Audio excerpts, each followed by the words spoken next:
Greetings, my people. Nice to connect with you on the night of the lunar eclipse. It's August 28th. And as of tonight, we are concluding the eclipse cycle that began on August 12th. So, as I explained in my last installment of the Moon Muse, how eclipses work, they have this portal between the solar eclipse, like we just had on August 12th, and now we're closing that portal with the full moon tonight on the 28th of August with the lunar eclipse. And then we usher in a whole new 6-month period of your own personal evolutionary curriculum. This is how our life proceeds according to like steps of growth. Eclipses have always been recognized as highly important events for marking these kinds of evolutionary moments. I mean, so much so that really the birth of astrology came out of these ancient observations of eclipses and what happens in this period between the solar and lunar eclipses and what it portends for the next 6 months until February 8th, I believe, February 6th of 2027, then we'll enter into the next portal. So these are beautiful moments of deep observation, spiritual practice, cleansing, letting go, as I discussed in my prior video. So, what does this mean for you at this particular moment? Um, First of all, the full moon tonight is positioned in the nakshatra Śatabhiṣā. Śatabhiṣā, it's such a beautiful constellation. It consists of 100 stars. So it literally means she who is surrounded by 100 healers, 100 healing remedies. And it's a beautiful complement to the solar eclipse that took place in a complementary nakshatra also related to healing, which is Ashlesha. And this is healing like on the deep ancestral basis. Śatabhiṣā connects us with the indigenous traditions of the world. And when we look at, phenomenologically, that's such a religious studies word, from my graduate school days. But phenomenology just means when we look at the same thing repeated across cultures. So, of course, all indigenous cultures are distinct in and of themselves, but they tend to include the worship or the honoring or the healing of the ancestors to solve problems on this side of the veil. And the village I lived in Dunagiri for so many years, this was the go-to medicine. When somebody was sick, when there was some recurring problem, when there was some issue, the first remedy was always, okay, there's some ancestor who's unresolved, and we need to heal that particular thing that they took to their grave that they have not resolved, that's being passed down into the bloodline. This is the most ancient form of healing. But interestingly, Śatabhiṣā, which is where the moon is tonight, the 100 healers, the 100 healing remedies, has to do with this Aquarian principle. So the star constellation, the moon tonight, is in the sign of Aquarius, which is all about the past future. So what do I mean by past future? Aquarians always look to the past to solve the future problem, which is today. I might have to repeat that again. They look to the past to solve a future problem, which is today. And so, who are examples of great Aquarians? People like Abraham Lincoln and the Emancipation Proclamation, in which he looks to the book of Exodus from the Hebrew Bible and projects that journey from slavery to freedom onto the freedom of the enslaved peoples of the United States. And and so the correlation made sense at the time, past, future. But, of course, if we look today, prisons are full of people of color. I mean, the slavery hasn't totally been abolished. It's the same thing with Karl Marx, an Aquarian, looks back to the past, the village culture, and projects it as the solution to our problem, which is, the agrarian communities all work together, they share the wealth.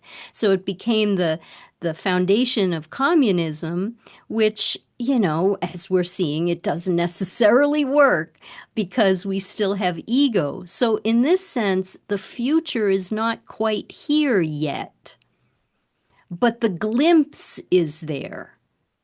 Also George Lucas in Star Wars, long, long ago in a galaxy far, far away, people possessed highly advanced technology while dressed in Elizabethan era costumes. So the Aquarian looks back to the indigenous past, to the ancestors, to everything that came before us to heal that. And as we're looking at the way humanity is unfolding, the way that artificial intelligence is, oh my God, like getting so embedded into our lives, where do we go for our humanity? The Aquarian symbolism really helps us to decipher that in ourselves. Through the healing of our ancestors, through that deep psychological purging that you may have experienced in the space between the solar eclipse and the lunar eclipse tonight. I know I have. It's been a really intense 2 weeks, really, just, coming up with so much deep residues in the psychology that want to be released. So Śatabhiṣā is the healing constellation. So these next 6 months bring the advancement, bring the evolution through the healing that takes place in your life, through the resolutions, through the letting go of what doesn't serve you anymore, and the embracing of your future self, which is based on what your ancestors and everybody in the past had done. So Śatabhiṣā is symbolized by a circle. So the 100 stars are a circle, but there's a little gap in between the two ends of the circle. They don't quite meet to make a whole. This is symbolized in Zen Buddhism as the Enzo, the incomplete circle, that tiny little gap. I think it was Marianne Williamson who said, the wound is where the light comes in. And that's exactly what the symbol of Śatabhiṣā means, as the incomplete circle, as the Enzo. Where your wound is where your enlightenment sits. It's where your greatest curriculum of growth lies. And it could really come up for you in this 2-week period, in this gap. And it becomes the catalyst for a new alignment. So that's what the meaning of Śatabhiṣā, the lunar eclipse tonight, really represents for us. Somebody had written in, I actually have 2 really great questions. And by the way, if you have any questions that you'd like me to address on the Moon Muse, please feel free to send me a private message. to talk about in these conversations. So somebody said, I have experienced eclipses and they're so astounding and they're so amazing. Like, why do you call them inauspicious? You might have remembered in my last conversation, I talked about, that eclipses aren't really times to do anything. They're not celebratory events. They're not, something where you commemorate with any kind of offering or great, pomp. They're instead times of deep cleansing, introspection, releasing and letting go of what you've been working on in the past 6 months of your life. And they're often described as inauspicious. So, she was kind of like confused by that word because it tends to kind of convey in English as something bad, that the eclipse is a bad omen. And, there's plenty of stuff you can read all online about what bad omens eclipses are. But the word in Sanskrit is amangala, mangala, amangala. And when we look at it in Sanskrit, we get actually the deeper meaning of what is meant by auspiciousness and inauspiciousness.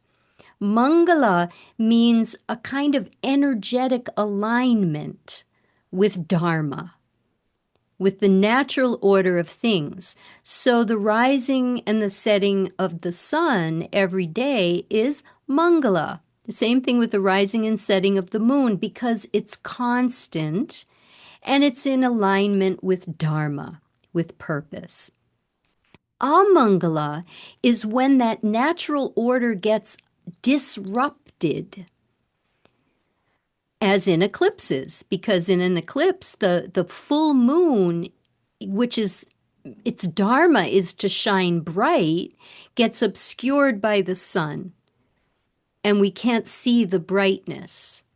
So that's why it's called amangala or inauspicious, but it doesn't mean that it's bad. It just means that it serves a different purpose. It's a great evolutionary moment. It's a disruptive moment because if we keep going on, in the same rhythm, we get burned out. We don't grow. We stay stagnant. So nature itself has built in this mechanism, this amangala, this disruptive kind of energy that shakes things up in your life and gives you a new orientation. And what that orientation means, that depends on your own configuration, your own dharmic alignment, what you're here to do and what the next chapter of your life has in store for you so that you can align your thoughts, your speech, and your action with that higher vision. That's the whole value of knowing your birth chart. So this is the difference between Mangala and Amangala.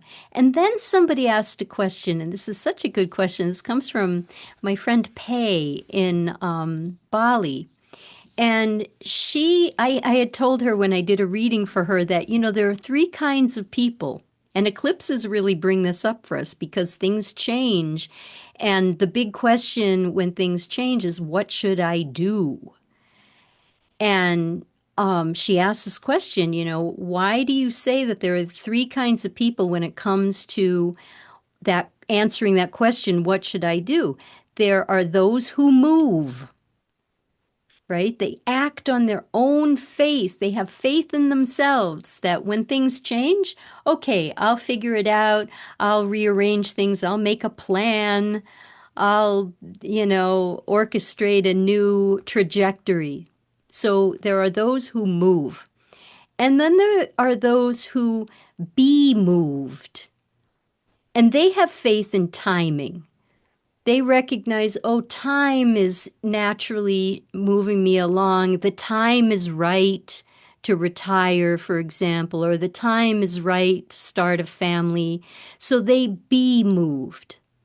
And then there are those who don't move. they don't be moved. You could call them more stubborn types, but that's not the full picture. But they can be removed. And that can be the most painful experience of change is that, I'm pretty happy and content in my life. Why am I all of a sudden having to shift what has been a pretty great thing? Or I never wanted the party to end, or I never wanted the relationship to end. And now here I am, I'm removed, or I'm fired from my job. And these people have to have faith in the higher plan. And actually, if you fall into this third category when things are just kind of falling apart in your life and or changing without any control that you can bring to the situation, you're being removed. This is actually a wonderful spiritual opportunity for you because you have to surrender. You can't do anything else. You have to have some faith that, okay, I didn't create this plan. It's here in front of me right now. I don't know what to do. It's all happening on its own.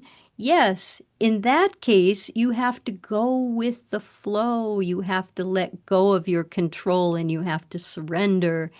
And that is, I think, the biggest uh, spiritual evolution, personal evolution that you can make when you finally have to give up. In India, in southern India in particular, when you go into a temple and you bow down to God, you surrender to God. And I've seen a lot of these temple scenes, these are people who have been removed by something in their life, and they're coming and giving it all to God. They're surrendering the whole thing. Like, I can do nothing. This is all some plan that I cannot orchestrate. And what happens is every time the person bows down, the priest comes with a crown and places it on the devotee's head. The more you bow down, the more you're crowned. And that's the real value that I want to offer to you. If this eclipse cycle has brought some big, unexpected, unplanned for changes in your life, that I promise you, the more that you bow down, the more you let go and trust that, wow, I couldn't have made a plan like this. This has nothing to do with me. That's when you get actually elevated. You get raised up to sit on the throne of your higher self. So, this is my message for this particular eclipse season that closes tonight, the 28th of August, and it's going to carry us into the next 6 months of life. So, if you're in a situation where you have to either move, be moved, or you're being removed, this is a really good time to check in with your Vedic birth chart, with the planetary cycles that are currently operating in your life, how this eclipse is affecting you, and how to strategize the next 6 months of your life. This is a really golden moment for that. And if you'd like to meet with me personally, I've included the link to get on my calendar below in the show notes of this recording of this broadcast. So thank you all, sending you much love, and looking forward to sharing another episode of the Moon Muse with you soon. I want to get back into my Monday Moon Muse cycle, but because of this eclipse cycle, I've been, laying low, not necessarily because I want to, but just energetically. That's what happens in eclipses. We tend to go in the shell. Some of you know I have a pet turtle. that I rescued. And yeah, he in the eclipse time, he tends to pull into the shell and he doesn't eat. And so nature itself has gone into this state in these last 2 weeks. But now, after this, I think you're going to feel a kind of baptismal effect of the eclipse and a new chapter beginning. So, anyway, if you want to talk to me live, check out my link below and look forward to being back with you guys for Monday Moon Muse in a couple of days. Sending you lots of love. Bye.